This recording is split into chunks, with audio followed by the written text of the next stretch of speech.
This may be a deja vu comic haul for some of you guys. That's because I've shown these books before, but I'm gonna unlist that video. The reason for why that is because all but one of the books are in today. The book that I'm waiting on, I ordered like Saturday. I was able to order one last book, because it was so cheap. That's the main reason why I got so many books. They're very cheap. A lot of these I paid $5 for. Those third-party sellers on Amazon, and a lot of them were used like new. Even though the used very good, like I can kind of tell it's blemish, but I mean so far I can like kind of tell it's a blemish, but it's not too bad. And it's kind of like the blemishes that appear on the used very good. Even some of those are better than ones I got from Amazon, new condition.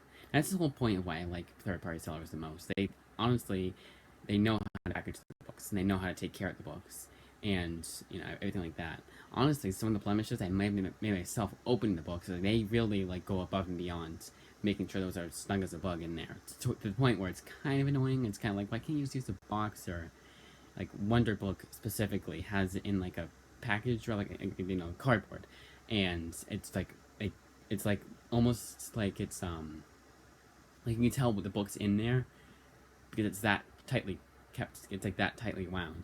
It's sort of oversized, but it's kind of like it's annoying as when I'm opening it. I kind of spread it open like that, and it. Why is it like without fail I get texts? So just gonna have to wait for that. That's not a text I need to respond to right away. Whenever I'm filming, I get texts. I get texts whenever I'm filming.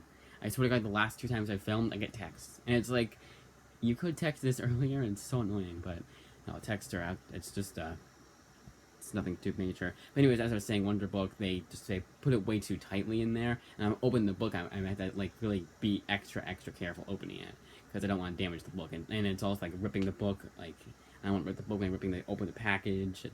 Those are the only two downsides. But even that, like I know how to open the package carefully, so it's fine.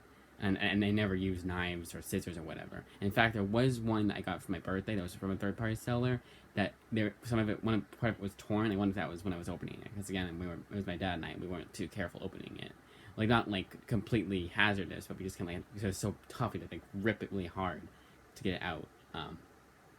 Without further ado, here's all of them except for one. And it's the reason why I decided to do that is because I didn't want to wait for part 2 to be on whenever that next book's coming in. It's at least, it says 7th to 11th of August, and what I'm going to do is I'm still gonna wait for complete July haul until I get that last book. I ordered it in July, so I still count it as being a July book, but that'll be part 3. I'll just call it whatever the book is. So it's like overview of the book. I said whatever it's called. I don't know what it is. I know what it is. Just I don't want to. I guess I could tell you guys what it is, but I don't know. I'm weird like that. First one up is Mark Ricketts' Nowheresville. This is a noir book having to do with like beatniks, and it sounded really strange, but it looked interesting. And a lot of these books actually out. I think all of them now are ones I was gonna get back in June and didn't. And that was the artwork, by the way. It's also drawn by Mark Ricketts, so written and drawn, and lettered also by Mark Ricketts. So no one else is credited here. And it is black and white. I didn't know that going in. I didn't know how small this book would be. Here it is compared to a regular standard size comic. Regular standard size trade. Should not be doing that on the bed, because that's not going to be level enough. So it is much smaller than your average Image comic trade. But it's not as small as that Spider-Girl digest size. If I had gotten that in the mail, my God, I would have been so angry in the mail. Like, if I had gotten that book, like, that's the size of the book. I don't know why I said it like that. I don't mind, like, books are that size. Do I even have the Spider-Girl one handy? I stack my books that I'm reading. I kind of don't. I do. Right here. Yeah, it's even smaller than that book. It's like here's a Spider-Girl book compared. Now, Spider-Girl is not a book I bought. I'm gonna say this 3 times, okay? Spider-Girl is not a book I got. Spider-Girl is not a book I got. It's a library book. Spider-Girl is not a book I bought. It's a library book. So say it one more time. Spider-Girl is a book I got from the library. It's not a book I bought. This is just for clarity's sake, just so you can see the comparison, okay? So you guys know that? I don't want you guys to confuse the comments and say, oh, you got Spider-Girl, you bought Spider-Girl, cool. Why, they got it in the library? It's like, yeah, I did. I don't mean to be pessimistic like that. I just really, because I swear to God, there was one time where I'd shown a book and someone thought that was the book I bought, and it was like, I told you guys that it wasn't that. And I know like some of you guys skip through it, but Anyways, here it is compared to Spider-Girl. Look how small it is compared. Let's do it compared to the next book. Why did Marvel ever think that was a good idea? To make their digest-sized books as small as possible. Yeah, it's cheap. I guess it's like they did. At least it's in color. And I know they also did a which would call it back in the day. It was their black and white books. They're prettiest in color. The Marvel Essentials. Those were yeah. Mark Ricketts, Nowhere Phil, and unless I say other, no, these are all. Unless they say otherwise, these are all OGNs. Most of these are OGNs. That means original graphic novels, no issues. It's not like issues 1 through 5 of Nowhere as well, the miniseries.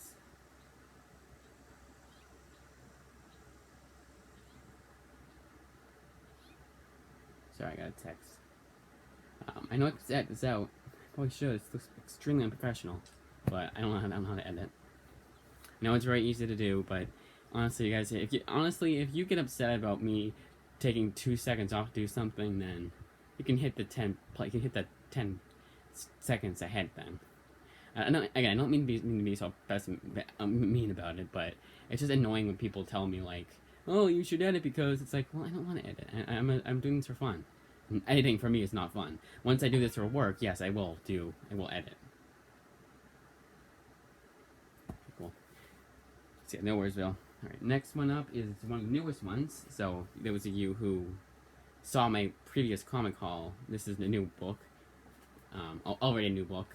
And that is Whiskey Dickel International Cowgirl. This one's like a rodeo. I'll show you what the back says. Radio queen, astronaut, diplomat, movie star, international cowgirl. That's me. That's Miss Whiskey. Wow, that font was terrible. That's Ms. Whiskey Dickel. I saw 3 words at once. I saw Ms., I saw his, me, and then I saw Ms. All in that order. But this is like a... It seemed very interesting. It's also written by Mark Ricketts. It was the only Mark Ricketts book that if I didn't feel the need to get everything Mark Ricketts has written, I probably wouldn't have gotten this, but I'm so glad I got it. And then this is also black and white artwork. I did not know that going in. And this is done by Mike Hawthorne, right? I believe. And also an OGN. Some of these I'm just naturally assuming are. I'm almost positive it's Mike Hawthorne. Let's say it here. Yep, it's Mike Hawthorne. Oh, this is also one that used very goods. There's a little blemish here. None of these of which I really care about. This I honestly expected to happen. That little ding here, but not too bad. And they say this is from Half Price Books, and they say that there might be some writing, like limited writing inside the book. And that's the one thing that I think was setting over the edge. But so far, nothing. The last book I didn't show that off. It was tastefully done, but it was still nudity. And I mean, not that really matters. On one of the books I have, I might have a choice.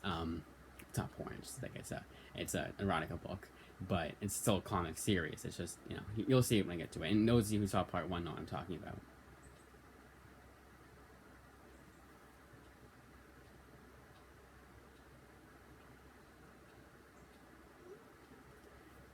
Yes.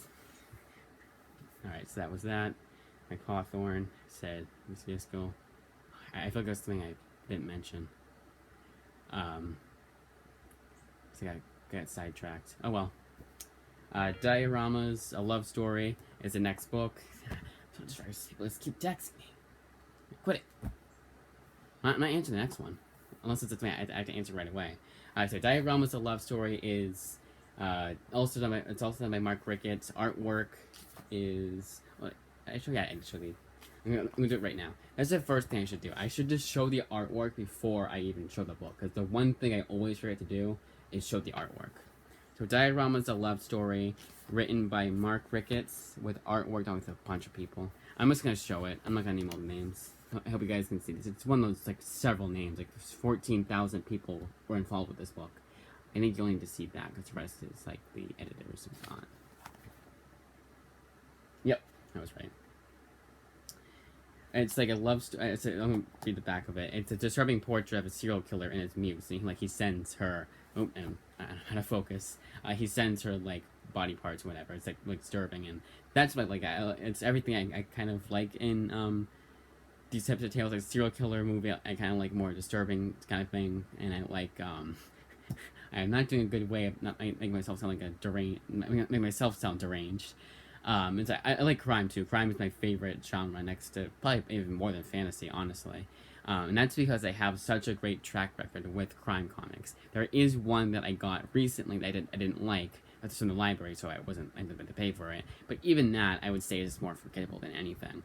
And it was by a writer I didn't know too much about. Anyways, what I shouldn't say about that much. Saying that, this is not a writer I know much about. Now, this one did not get the best reviews, but it was 3 people that reviewed it, and all of them said the ending was terrible. And even as bad as an ending can be, I feel like I can still enjoy. I'm the kind of guy who can still enjoy the rest of the movie. A good example of that is War of the Worlds. It has a pretty bad ending, but I liked everything else about it, so I still want to say it's a good movie. It's just kind of like it would cause the like overall score to go from a 7 to a 6 out of 10, obviously. But other than that, I would still recommend it.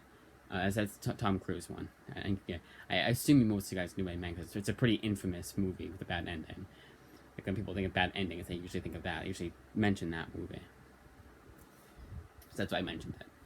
And I did the artwork. The artwork reminded me a lot of Darwin Cook, especially on the back here.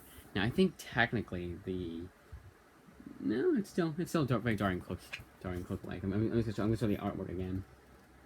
Yeah, it's very Darwin Cook inspired. It seems to be. Let's probably put this here. Next up, we have Night Trippers, yet again written by Mark Ricketts, and this time it is drawn by Micah Ferrator. Night Trippers has a lot going on in it, but everything seems pretty interesting. It's like a serial killer obsessed with Elvis, a vampire cult, I believe it was. A lot of stuff going on. It seems very interesting. It's satire. It's a satire too, but it's not one of the genres. It's horror. It's a horror book. It's Night Trippers. It looks very interesting. This one is also used very good, but this is used like new. They said light scratches on cover, and I'm putting it under the light, and I still can't see the scratches. So that's pretty good. And it was New Dimension Comics, so shout out to them, and Wonderbook, and By Pay More in Line, which there's a lot of them. Forest Street Outlet, I believe, was good too. And the only one I didn't like was Megas Digital. Megas Digital lied about their book. They said it was used like new, and the binding was falling apart. It was very small binding. It's not one like completely falling apart, like you still keep it together. But when I'm reading that book, I have to be very careful with it. So what I mean by it specifically is when you open it like this, like that fell apart. So like that was out. This was out. So very annoying about that. I decided to keep it because I like the novelty of having some of the used books I've got have been former library books. So I like that novelty. It's the first one I ever got that was a former library book that I owned, because it was a former library book. So it was kind of like I kind of had to keep it. It's kind of like how, even though my slab that I have is worth a good amount of money, I could sell it probably pretty easily. I'm still gonna keep it because it was a gift to me, and it was my first slab. So that's that. And I did the artwork. Just in case I didn't, I'm gonna show it again. I'm pretty sure I did, but just in case I did, here's the artwork. I know it's kind of weird doing it this way, but I hope you guys still get a good enough example, good enough feel for how the artwork will be. This next one is technically written by Mark Ricketts. And I'm already glad. So I already put the book back on the shelf as a Belle and Sebastian anthology. I already showed that off, but I'm glad I did a second cut on a second cup. I'm glad I'm doing this because there is one thing I found out about this book that I didn't know before. And I had known before, but I completely forgot about it. And that is, Belle and Sebastian might sound somewhat familiar to some of you guys. It doesn't to me at all, obviously. But they're pretty unknown, not well known, at least to me. Because I feel like they're indie rock, they're an indie band, and all these stories take their songs and they put their all these writers put their own spin to the lyrics, which I found to be very interesting. That's one of those, like with Phonogram. Phonogram had to do with music too, but it wasn't like this. It was just had to do with music. It's kind of like if you really like music, you find like meaning in music. You'll really like that comic book. It's kind of one of those kinds of things. This sounded really interesting. Either way, so I don't usually get anthology comics, but either way, I was gonna get this. Not because I do like, so say for example, Mark Ricketts has 2 books that I don't have from him from Image Comics, but they're anthology page books, and he most likely does just like 5 pages or less of story. So I'm not gonna get it. I'm not gonna buy it for a book that I'm already not too sure about for even for $5 or 5 pages of story that I need just to finish off my Mark Ricketts Image Comics library kind of thing. But this one I would buy either way.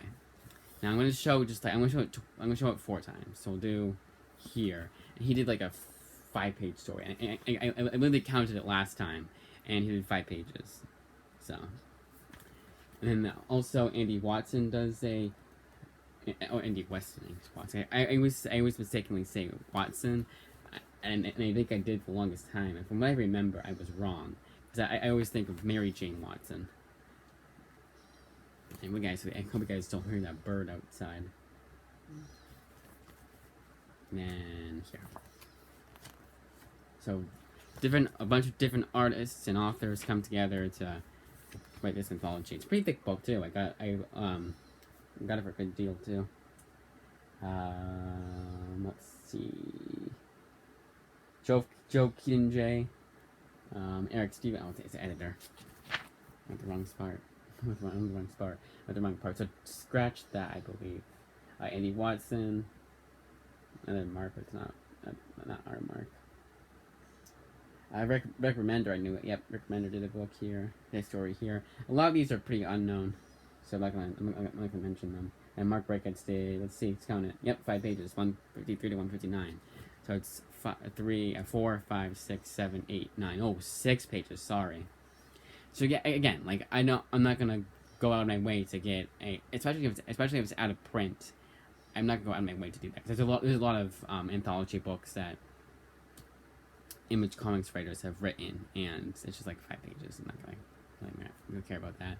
A really good example of that is the Image. It's literally called Image exclamation point at the end anthology for their 30th anniversary. They did like that anthology book, and there's no trade of them. You have to get them either from your local comic shop for $6, unless they have it on sale at a discount on their bargain bin, or you that's it. Yeah. Or you get it on digitally for $4.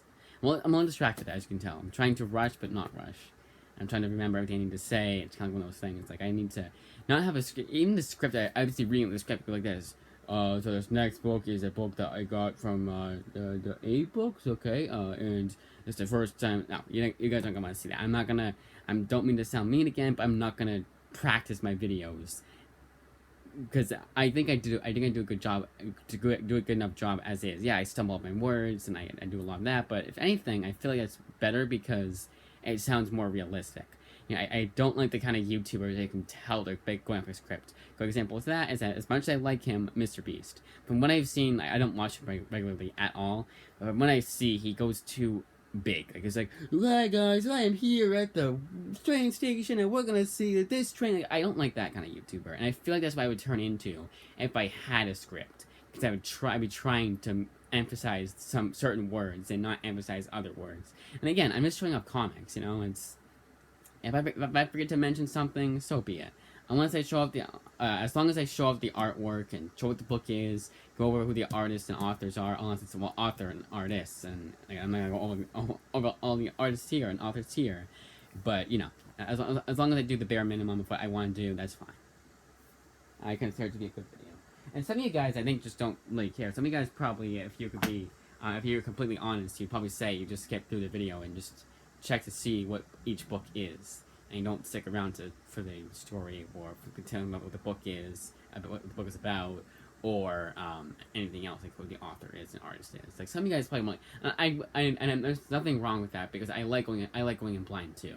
If the cover catches you, or if it catches me in general, I will probably check it out. Or if it's by an author I like, I'll check it out and not look up what the book is about. Feathers by George Corona. I don't know what that's about. You know, I got that from my local library. I don't know what any of that's about, and I would kind of be annoyed if I looked it up too much. There's a few books I've gotten in the past where I've like looked up what it's about, or like I've been told what it's about because I look up too much about it, and then I kind of get annoyed about it, or look at the back to see how many issues it collects, and then I see the the plot synopsis. So it's happened before. I do get annoyed, so I can understand why you guys probably don't want to stick around for what the book's about or anything like that. You just want to see which book it is. Next up is The Lovesick, written and drawn by Luana Vecchio. She did the artwork for Bolero, but that was written by Wyatt Kennedy. So this is her first Image comic. That was also Image Comics. So this is her first written work for Image Comics, I believe, at least. I'm pretty sure it is. In fact, it's the only comic series she's written because it's all that's credited on her Amazon page. And they're pretty good about crediting everything that's on the Amazon page. This one collects 1 through 7, and this one I was very skeptical to get, and I'm glad I finally did. It's erotica BDSM. BDSM doesn't really interest me, but it was like people paying for that kind of stuff to watch that kind of stuff. And I kind of like that aspect about it. And it seemed to be somewhat dystopian, which that really did interest me, so I decided to get it after all. And it's a pretty thick book. It does collect 7 issues, but unlike Do a Powerbomb and Seven Sons, which actually that was also 7 issues, it actually looks as much as long as it actually is. And it's 240 pages. And Do a Powerbomb was just $24.99. This is $17.99. And the book was like your standard amount of pages. Like, I think it was just your standard amount of pages for everything, for the per issue and for trade. I think according to Amazon, it's 176 pages, which doesn't add up because it should be at least 184. I could be wrong, but like I've seen 6-issue series with having more, but like I said, they have more additional stuff at the end, like sketches and whatever, and variant covers. So I'll show the artwork here, and this is the one aforementioned one, but I have to be careful what I show. I mean, I'm pretty like I don't monetize my channel, so I don't think YouTube will be knocking at my door, begging me to, making me. So there you go. You guys, that's what I was saying about YouTube, but they're busting down my door, and anyway, busting down my door, making me delete my video because I showed off cartoon nudity, but no, I didn't. Next one up is Red City, written by Daniel Corey, with artwork done by Anthony DeSudue, and I think that's it. Oh, this is the one that's done by a bunch of people, and Mark Dos Santos, and then colors by Chris Folongo. And this one is a crime sci-fi book, and I forgot a book to show off. I just remember because there's 2 sci-fi, whatever I just said, sci-fi crime. See, I forget what I just said. That's how you know my brain doesn't work all the time. And it explains why I forgot to show off a book. So what I do for some of these is I put them next to the author. So I go by publisher for Image Comics at least. I go by image, I go by publisher, author, and then that's it. So it looks better to get words. Could not say words. It's when I said before it was an OGN. It's not 1 through 4. It collects. So I think about doing. Where did I put the books I just put away? Why am I? No, that's not a good idea. Put them right there. Let's do this. Push that to the side. That here. And this. Oh, there we go. That's what I'll do. Those books there. If you saw my floor, you'd see they have a bunch of books everywhere. There's library books I'm gonna read after the library books that I own, that kind of stuff. And then of course these. So that was Red City. So Red City collects 1 through 4. I forgot to show off the artwork, I believe. But yeah, it was a sci-fi crime book. It sounded very interesting. And the reason you'll see why I mentioned this, but it collects a 10-page story, 10-page Moriarty story. So that's that. That's 1 through 4. And the next two books are Moriarty, also written by Daniel Corey, with artwork done again by Anthony DeSudue. And the book's gonna fall down there. This one collects 1 through 4. Volume 2 collects 5 through 9. This is Moriarty, the Dark Volume 1, The Dark Chamber, collecting 1 through 4 by Dino Corey and written by Dino Corey with artwork done by Anthony Sudoway. It's usually how I do it. It sounded really weird doing it the opposite way. It's basically 20 years after Shakespeare dies. Moriarty is still alive, and it's like World War One is coming, and it's done very interesting. It's more action packed, or it seems to be more action packed than I'm making out to be. Mystery adventure, so it's gotta be more stuff. I guess there's a murder, and he has I don't think more crime, right? So, oh, he's finding his long lost brother. Okay. Moriarty is, and Volume 2 collects 5 through 9. And so if it's more than one volume in a series, I don't care if there's different artists for each volume. I will still only show Volume 1 for showing off the artwork, because I don't want to spoil too much. I don't want to accidentally show off the ending to issue 5. Let's say Sherlock Holmes. I don't know if this actually happens, but I'm an example. But let's say Sherlock Holmes isn't dead, he appears, and it's gonna be a spoiler to all you guys, including me. So I don't want to do that. So I only show, I try to show also to be to try and show it towards the beginning of the book as a whole for Volume 1. So that was that. Next, nice. That was that. Show off the artwork. Why I feel like I didn't show off the artwork of Moriarty, just in case I didn't. I know I did. The artwork seemed to be very Hellboy-ish. Not like rip-off Hellboy, but it's trying to be Hellboy, but it's very reminiscent of Hellboy, somewhat. I think if I looked at them back to back, I'd probably change my mind. But it's at least reminiscent. At least remind me of Hellboy. But the next one is also a sci-fi crime book, and actually, does it say it? No, it just says science fiction. And that is Lost Vegas by Jim McCann. Now, this one was the only Jim McCann book I needed for Image Comics, and that's even including like anthology books, because Image Comics is infamous for not crediting everything they've done everything the writer has done. 27 minutes. I gotta hurry up. 1 through 4. So they have like books that like should be on there but aren't. And it's like, why don't you have it on there? It's not because it's older, because they have older books on there. It's not because it's newer, because they have newer books on there. There's no excuse whatsoever to not have the books credited. I don't think every Image Comics writer, almost all of them, I don't think they're like, oh, I don't want this credited. I didn't like that book, so like, what was they used to call, like, if it was back in the day, they don't do this anymore. But if you didn't want Alan Smithy, say Alan Smithy themselves. I don't think that's what happened. Doubt it, at least. So here's the artwork for Lost Vegas. Didn't get the best reviews, but I got this for $5, so I'm not complaining. Like $4.99, literally, I got it for that price. And it was White Pay More Online, which I also shout out to them too. They're pretty good. Again, the only one I don't like was Meg's Digital. I believe it was Meg's Digital, 2Gs. So avoid them at all costs if you purchase from them. Unless I would say if they say the book is in new condition, never been read or opened, I'd still say stay away from them. There's plenty of other third-party sellers on there.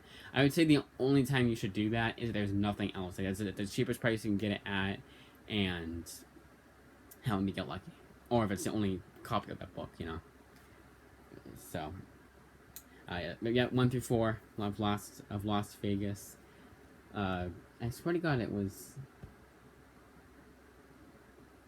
Yes, it was. It was Fifth Element meets not Fifth Thieves. It was Fifth Element Filth.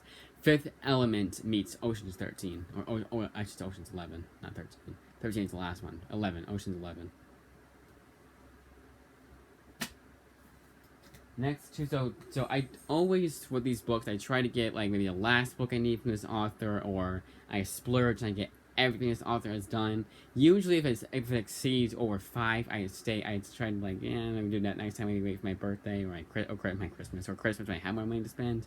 But with this book, I did not, I avoided all, I didn't do that. I didn't do that at all. Because this author is the only books I have from him. He's done a lot more for Image Comics than just Odyssey. This is Odyssey, written by Matt Fraction, artwork done by Christian Ward. Did I show off the artwork for Las Vegas? I'm pretty sure I did. Yeah, I did. That's how my brain works. I'll do something like, and 2 seconds later I'll be like, did I just do that? And it's so weird. I had to remind myself that I did indeed do that. Odyssey Volume 1 collects 1 through 5. And Odyssey Volume 1 Off to Far Ithaca collects 1 through 5 by Matt Fraction, artwork done by Christian Ward. And Odyssey Volume 2, oh yeah, Sons of the Wolves, the terrible, terrible font there, collects 6 through 10. Yes, there are 2 issues. It was 12 issues. It was 12 issues. It got canceled. So issues 11 and 12 I have to get on Kindle. I got the Kindle, or get the oversized hardcover, which I didn't get because it was pretty expensive. And I got these both for $5. I got the whole series for $10. That's why I like third-party sellers so much. And honestly, it's just like the only thing that they say, like, for the most part, for use like new, is there's like little remainder mark, which I don't mind at all. So yeah, 1 through 5 of Odyssey here, and then it's they said it's a retelling, a sci-fi retelling of Homer's Odyssey, hence the term Odyssey, but I spell it differently, obviously. It's the artwork. Volume 1, and there we go, like that. 6 or 10, Volume 2. Alright. Then we have, also written by Matt Fraction, but this time the artwork is done by Steven Sanders. This is the 5 Fists of Science. It's based off a true story also. It's Mark Twain and Nikola Tesla book. Mark Wade. My eyes deceived me. I'm gonna do this. This one seems to be an original graphic novel also. I wasn't seeing anything about it collecting issues. This next two I know for a fact is an original graphic novel. And this is probably next to the book that's coming in, that hasn't come in yet. This is probably the one I was most excited to get, and that is Nicholas Petramouse's Gunning for Ramirez, Volume 1 or Act 1 and Act 2. Now, why was I so excited to get this? Well, I was looking up, because I wanted to make sure that Gasolina was the only drug cartel Image comic series. I know it's really weird, but I can't explain it. I've been getting Image comic, mainly just getting Image comics recently. I can't afford to get much else other than that, so I'm just doing one publisher. I will probably, once I get everything I need, or at least most of what I need for Image comics, I may branch out into other publishers. But for right now, the only time I get anything besides Image comics, either when I'm getting floppies or books from the library. So I'll get my Marvel DC Marvel DC, Boom Studios, Dark Horse fix at that point, or ones from my collection. But for the most part, I'm getting Image Comics books. TLDR is just that I have a great track record with them, and I'm more of like and this is the best thing to be completist for, is because volume 1 is volume 1 of that series. It's not like, oh, well, this is their run. The only time that has happened where it goes back to new number 1 is with Rumble and another book I can't remember off the top of my head, but that, or in a lot of Mark Millar books, they call it, like, for example, Nightclub. If Nightclub gets a sequel, he'll call it Nightclub 2 issue 1. So that you know. But for Rumble, it was just because when the artist left, and I think they wanted to let everyone know that happened. But even then, it's kind of confusing for new readers. But for the most part, Image Comics lets you know that issue 1 is actually indeed issue 1. You can start from there. And that was TLDR. It was very long. Both are original graphic novels. So the artwork here wasn't exactly grabbing me. I felt like it was too cartoony for the story they're telling. But I mean, I've dealt with worse artwork, more goofy artwork. It's honestly not that bad. I got over it pretty quickly. So that was that. I was like that, but then I was going to Ramirez. I was like, oh, and what was I mentioning? I was going to mention something about it. Oh, story. So the story is it's also based off a true story. And ironically enough, I had them right back to back with Five Fists of Science. But it's based off a true story about this vacuum cleaner guy who's the most dangerous assassin. And he also has to deal with drug cartel. I believe that's the main villain in the story. I believe. I could be wrong. But that's the basic premise. And then that's volume 2. Much thicker than volume 1. And it's also apparently going to be a trilogy, but no news on a volume 3. This next one is Stealth, written by Mike Costa, with artwork done by, I guess someone Bellegarde. Let's see. With artwork done by Nate Bellegarde, Guard, that's right, first time. And colorist is Tamara Bondvillain, or as I like to call her, a Bond villain. Tamara Bondvillain. Here's the artwork. They basically said it was if you like Black Panther, sister fans of Black Panther and Iron Man. A better plot synopsis is, I believe either the superhero has Alzheimer's or his father did. They kept saying, like, I guess his father was a superhero too, so they kept saying, but superhero Alzheimer's. But that's basically what it was, and then he's fighting off. It sounds very interesting. I mainly got it based off of that basic premise. And Mike Costa. I like Mike Costa's writing. I read a one issue. It was the first issue of the series of Venom First Host, which I don't think they had in Milk Library.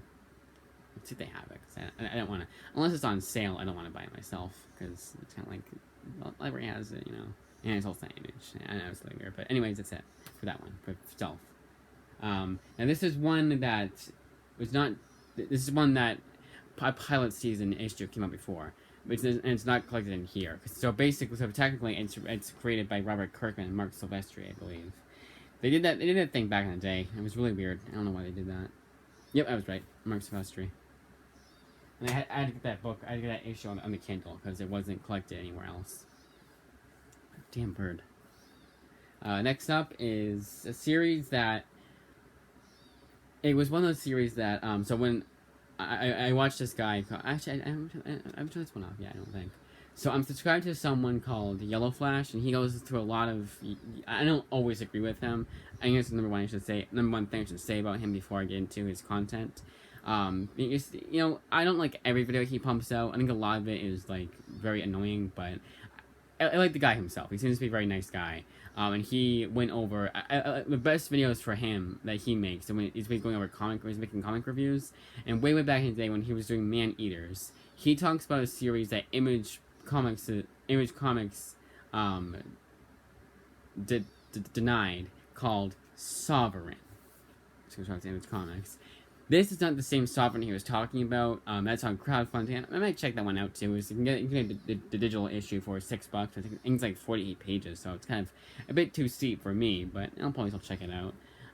But this is actually called Image Comics. It's actually from Image Comics called Sovereign. So I found that funny because I looked it up for shits and giggles. But it's also written by Chris Robertson. And I read the British Paranormal Society, and I really enjoyed that. And I believe that's the same one he did. I don't think there's two series that are called that. Because it would have said 1, 2, I believe. And here is the artwork for that series. And it's basically like all these magic creatures coming back to the real world. And, you know, the world that once, like, all these myths. Oh, the myth of this guy. Is he real or not? And he comes back. That kind of thing. Sounds very interesting. Very focused on fantasy. And they said it was like, and they said an epic fantasy and a tradition of Game of Thrones, which that was, you know, already. Why not? And they also said the same exact thing about the next book, and this is The Last Siege. Now, another reason why I got this book, only reason I knew this book actually exists, is because Nearman Condition had this on his Hidden Gems video. And so far, the guy has not let me down with his Hidden Gems. That's how I found out about Middle West, Bitterroot, and both those so far also both by Image have been spectacular. So hopefully this will continue. Now this is written by. Did I go over the artwork? It's Paul Maybeer does the artwork for Sovereign, and this is 1 through 5 for Sovereign. So I'll pretend like it didn't. So they also said it was. We pretend it didn't show off Last Siege. The epic fantasy and the tradition of Game of Thrones, that's what Sovereign was about. And that's the same to be said for the next series, The Last Siege, collecting 1 through 8 of The Last Siege, written by Landry Q. Walker, and with artwork done by Justin Greenwood, and there's colors, right? Yep, colored, but 1 through 4 is colored by Eric Jones, and then 5 through 8 is Brad Simpson. See it? Because all the rest was like, you know, other junk. Nearman Condition had this in his Hidden Gems video. and both Middle West and Bitter Root books he recommended, and both series like with this I'd never heard of before, and he's not seen me wrong yet. And ironically enough, both Bitter Root and Middle West is also by Image Comics. So here's the artwork. I think I already showed it off, but here we go. Nice big ass splash page. But this looks very interesting, and it was kind of a lot to remember. Not a lot to remember, but it was. Oh, here it is. I was looking for that. So at the end of each issue, you get this junk. That's this is also in Last God, and it's only on page here. But there was in Last God, I remember it being kind of annoying. They had that back matter at the back of the book. But yeah, here it goes. Here you go. It's right here too. So it's all text. But Last God, I skipped that the first time I read Last God. I mentioned that in my review of Last God. I was going over a bunch of other books. I wasn't its own dedicated video. But when I was going over the review for that book, I had mentioned that I had skipped that. But this time around, I'm planning on reading it again very soon here. Probably the next book I read, honestly, after all the books I finish. Maybe not though, because there's a lot of other books I have to read. But anyways, but with that, I'll probably won't do that again, because I feel like I can get like the whole story of Last God without that. But it wasn't like I had to do that. It was like, and it was a lot to read too. It was like several pages of just wall to wall text.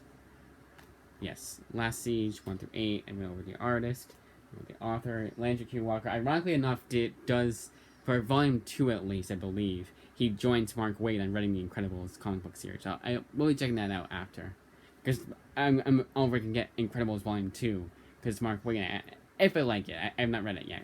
Speaking of reading, I gotta get my books. It's getting late. Alright, so yeah, Landry Q. Walker. I went over the artwork. Okay, we're good. Next two are also written by Landry Q. Walker, and it's a 2-volume series, and that is Danger Club. And Danger Club Volume 2, you can tell, it's a library book, a former library book, which, again, the novelty. But they really, not censored, but they covered that to make sure that you knew it wasn't a, see here? They covered it so you know it wasn't actually a library book. And it says right here, officially withdrawn. And it was Hennepin County Library, so where is that located? So Danger Club is a superhero series, and I believe they were fighting off gods too, like at least in volume 2. That seemed like what it was about. And it sounds very interesting. It was the only 2 I needed, and they both are used very good. One of them I would have gotten like new, but I decided if I was only getting one volume used very good, and there was no other libraries that had the bird is still going, it's still squawking. I'm sorry, what was it again? Hennepin. H-E-E-N. Oh god, it's a stupid name. Hennepin. Illinois. Wow. Crazy. A long ways away from me. Alright, there you go. Danger Club, Volume 1. Death, collects 1 through 4. Written by Landry Q. Walker and artwork done by Brad Jones. Eric Jones, sorry, not Brad Jones. Not Brad Jones. Brad Jones is a cinema snob. Really kind of cool, though, if you get in the artwork. But it's not. So that's that. And then I will show the artwork. Yeah, and so far... Oh, that's cool. So I'm just going to show you right off the bat what I mean by that. You can tell what age of comics it's inspired by. So that I find very cool. I don't think that's that's not for the entire book. It's just at the end. It's at the end. It's just at the start of each issue, I think. Not each issue, at least issue 1. Let's see if that continues on. That would be kind of cool if they did that. I like when they do that. And they have like a... yep. So far. I think every issue does this kind of Silver Age homage. That's pretty cool. Let's do that's pretty cool. Added bonus. And Danger Club Volume 2, Rebirth, collects 5 through 8. 8-issue miniseries. Same writers there. I'm not gonna go over if anyone I know gives a blurb. Like, Brian Azzarello said it was good. So far, not seeing anything about it. And finally, last but certainly not the least, is Patrick Kindlin's Stringer. Artwork is done by Paul Tucker. It's an OGN Also, and so if you've seen the movie The Mule, this is basically the comic book adaptation of that series. Obviously, it's not exactly that. It's instead of an old guy, it's a tennis racket guy, a tennis player back and it takes place back in '83. I believe The Mule. I don't remember exactly when it took place, but The Mule was a damn good movie. I love that movie. Clint Eastwood movie. For those of you who don't know, Drug Mule. It's very good. It's on Netflix if you want to check it out. That was the artwork. So that, as I say, is that. 21 comics. I've been doing the math right. One book left to come in, but I wanted to do them all at once, except for that one, because it's also the 31st. And yes, it does kind of make me angry that I could do a back-to-back filming of, I could film my complete July haul, then my this many comics, yada, and then show them all off. But I think it's good because I also so it won't be 3 parts then. It'll still be 2 parts. So what I'm gonna do is I'm gonna unlist part 1, and then this will be your actual part 1. So it'll still be 2 parts, but part 2 will be showing off the last book, and that'll be it. But I wanted to, because I had all the books except for one before the end of the month. So I was like, the hell with it. I'm gonna show them all at once. And that, as I say, is that we are done. See you guys later. 45 minutes. How did I do that? Come on now. 45 minutes. Well, not too bad. But it's just, again, time I showed off 73 comics, and the video was only an hour long. If I go to the math right here, I think I did it before.